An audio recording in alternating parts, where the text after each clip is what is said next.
경제 5단체가 이재용 삼성전자 부회장 등에 대한 사면을 정부에 요청한 것은 현재 국내 경제가 처한 상황이 녹록지 않다는 점을 배경으로 하고 있다. 대외 여건이 급속도로 악화되며 한국 경제가 대전환의 위기를 맞고 있기 때문이다. 이를 극복하기 위해서는 한국 재계를 대표하는 삼성의 리더십 정상화가 시급하다는 판단이다. 25일 재계에 따르면 현재 러시아의 우크라이나 침공과 이로 인한 전 세계적인 인플레이션, 공급망 대혼란 등 연이은 악재로 세계 경제 상황은 한치 앞을 내다보기 어려운 상황이다. 이를 반영해 국제통화기금 IMF는 지난 19일 올해 세계 경제 성장률 전망치를 4.4%에서 3.6%로 대폭 낮췄다. 한국의 경제 성장률 전망치도 3.0%에서 2.5%로 하향 조정했다. 우리 경제가 장기 저성장에 빠질 수 있다는 위기감도 커지고 있다. 최근 이창용 신임 한국은행 총재는 취임사에서 저출산, 고령화 추세 속에서 생산성 저하와 부채 문제, 불평등 확대로 경제 전반의 성장 잠재력이 약화되고 있다고 우려했다. 이러한 저성장을 뚫을 수 있는 핵심 키워드는 기업의 혁신이다. 사업 정체와 전통 제조업 한계에 직면한 대기업들은 차세대 기술 리더십을 갖는 혁신 산업 육성 없이 돌파구를 마련하기 어려운 것이 현실이다. 즉 혁신 성장과 위기 돌파를 위해 삼성의 리더십 정상화 또한 필요하다는 것이다.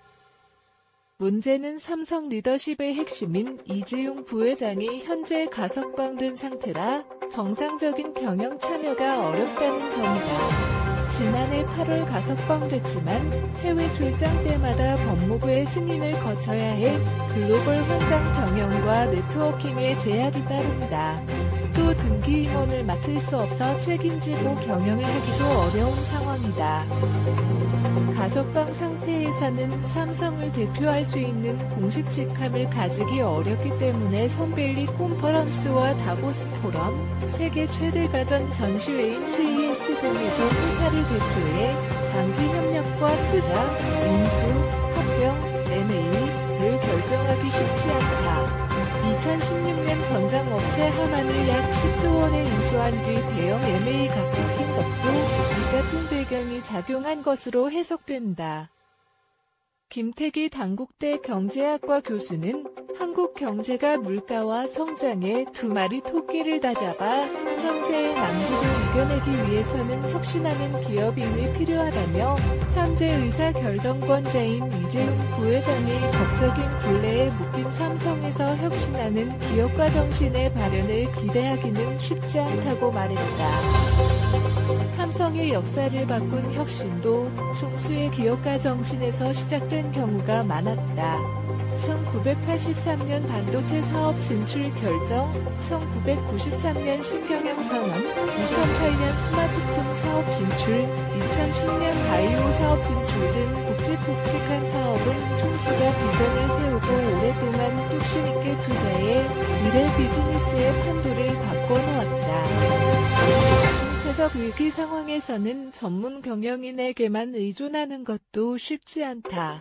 기업 성공에 필수적인 대형 투자의 경우 단기 성과에 구속받는 전문 경영인이 과감하게 의사결정을 하고 이를 실행하는 데 한계가 있다는 분석이다.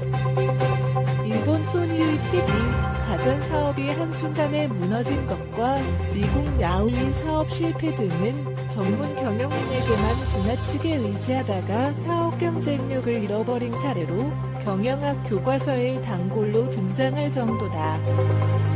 국내에서도 최태원 SK 회장이 수감됐던 2013에서 2015년 사이에 그룹 내 12개 상장사 매출이 47조 6천억 원에서 39조 6천억 원으로 8조 원가량 줄었다.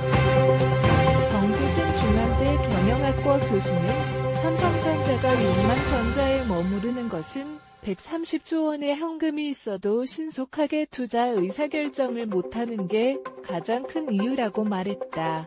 그는 이어 경제학에서는 최적의 답을 찾지만 경영학에서는 적시 의사결정이 비록 정답이 아니더라도 더 중요하다고 강조했다.